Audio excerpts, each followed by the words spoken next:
কেমন ছিল ইসলামের রাজনীতি এবং কেমন ছিল সাহাবায়ে ইকরামের মন মানসিকতা।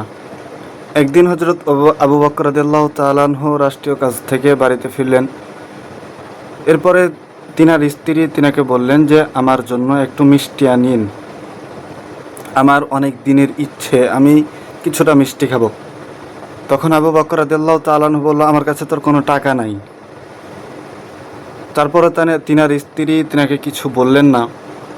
এরপরে যখন আবু বকর রাদিয়াল্লাহু তাআলা আনহু রাষ্ট্রীয় কোষাগার থেকে কিছু বেতন পেতেন, সেই সময় থেকে তিনার স্ত্রী অল্প করে কিছু কিছু করে জমিয়েছেন। জমানোর পরে কিছুদিন পরে আবু বকর রাদিয়াল্লাহু তাআলা আনহুকে বললেন যে এই টাকাটা নেন এবং আমার জন্য কিছু মিষ্টি আনিয়েন। তখন আবু বকর রাদিয়াল্লাহু তাআলা আনহু বললেন যে এই টাকা তুমি পেয়েছো কোথা থেকে?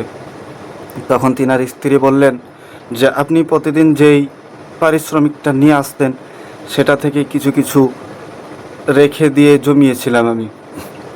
তখন আবু বকর রাদিয়াল্লাহু তাআলা আনহু বললেন যে সর্বনাশ, এই টাকা কোষাগার থেকে আমি না নিলেও তো আমার চলে।